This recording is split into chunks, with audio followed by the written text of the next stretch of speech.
gotta bow down, 'cause the Lord is coming around. Yeah, you gotta go and bow down. Just bow down to the Lord.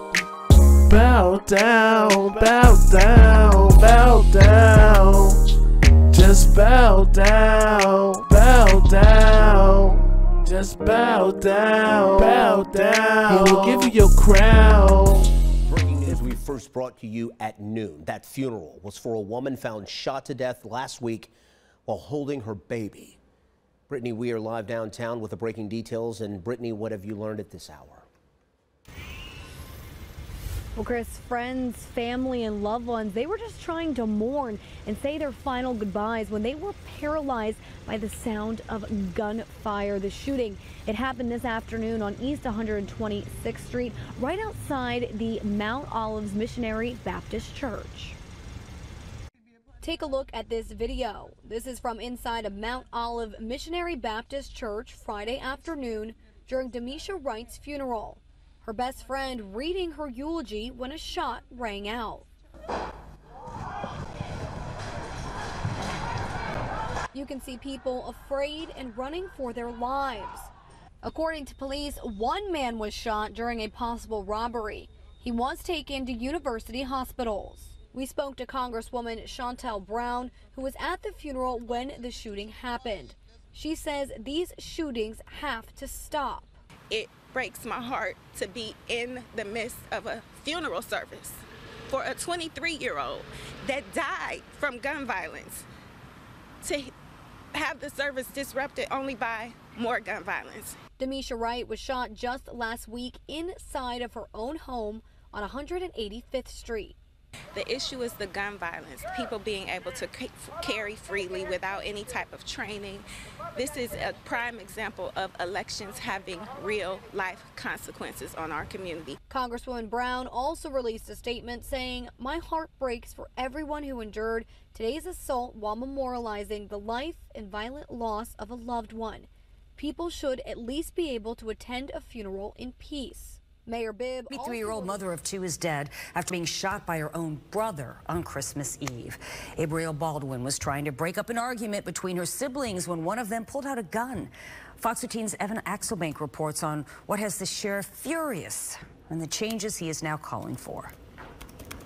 Photos Abrielle Baldwin posted to social media show her filled with joy. She's just a woman going about life, doing her thing with her two kids, trying to make a living, trying to make it. On Christmas Eve, while at her grandmother's home on 22nd Avenue in Largo, she'd had enough of her brothers bickering.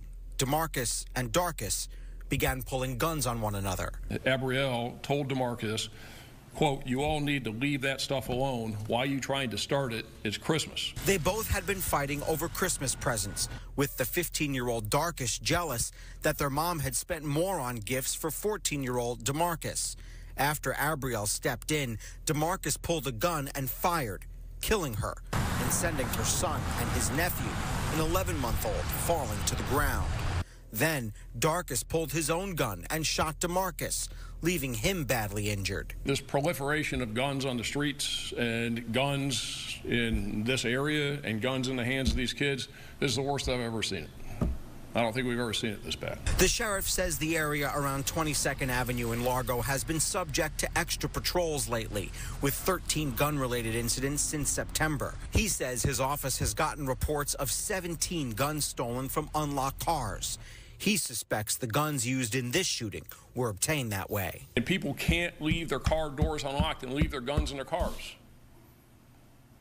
It's got to stop. Further, the sheriff says both juveniles have been let off the hook too easily by the juvenile justice system, particularly DeMarcus, who has a history of violence against school staff and law enforcement. The sheriff is calling for tougher laws. They are not getting the consequences that they should get, that keep them from doing it again and again and again. Abrielle was only 23, and now her kids, an 11-month-old and a 6-year-old, will have to grow up without her. Evan Axelbank, Fox 13. Well, keep an eye out this holiday season. The Grinches are everywhere. And for one Houston man, it really cost him nearly $100,000. Yes, we are talking about a man A burglary that actually happened last week, where two burglars stole a lot of cash and a child's Christmas gift. Fox 26's Abigail Dye is in the newsroom with this story. Raji Anthony, this man says the burglars took an ATV out of his garage that he had just bought for his grandson, and now he has to figure out how to come through this Christmas.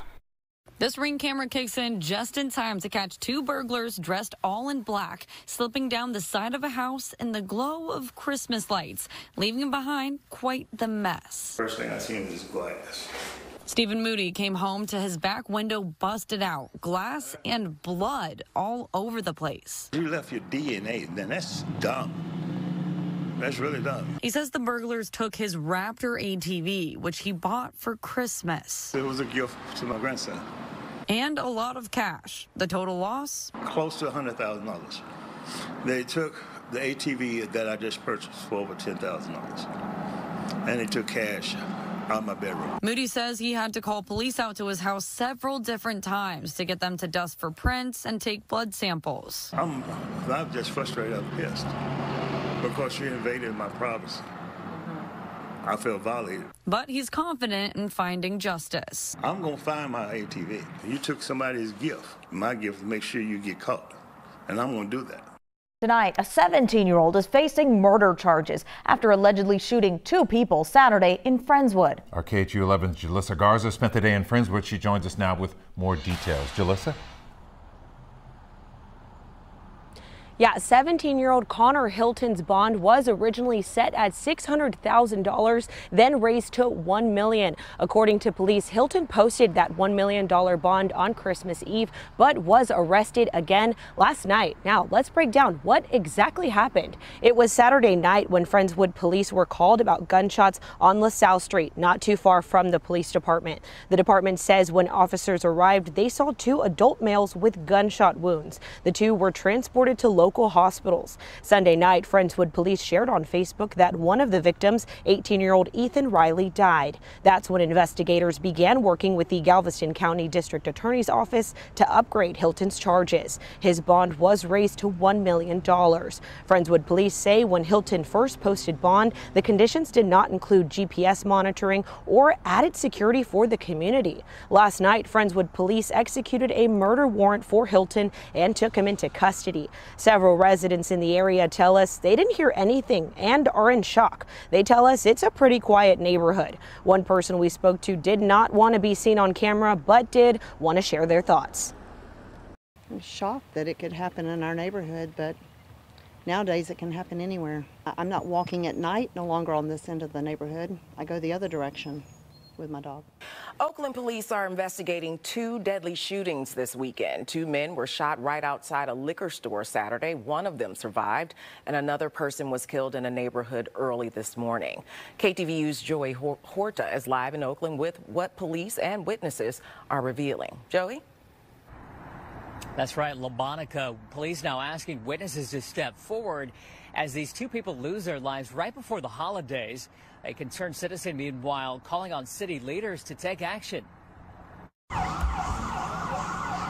Just after 4 o'clock Saturday afternoon, Oakland police say two men were shot at International and 71st Street. Those who work in the area, like Quita, are fed up with the violence. For real.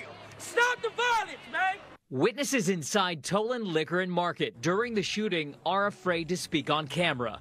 But they tell us a car pulled up, a passenger got out, and shot and killed a man smoking a cigarette outside the store. Another man in his 60s, who goes by the nickname Fiji, was shot in the leg and survived. Officers found him on the floor inside the liquor store. Across town just after midnight Sunday in this Pill Hill neighborhood on 28th near Summit Street, police say another person was shot and killed. Some in the neighborhood are not surprised. No, not really. Brady Leader is a funeral director for Grant Miller Mortuary right around the corner from the crime scene.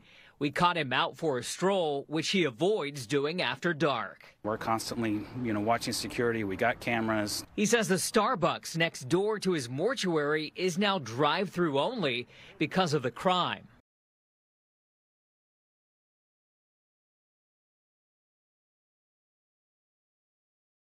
You gotta bow down, cause the Lord is coming around. Yeah, you gotta go and bow down. Just bow down to the Lord. Bow down, bow down, bow down. Just bow down, bow down. Just bow down, bow down. He will give you your crown.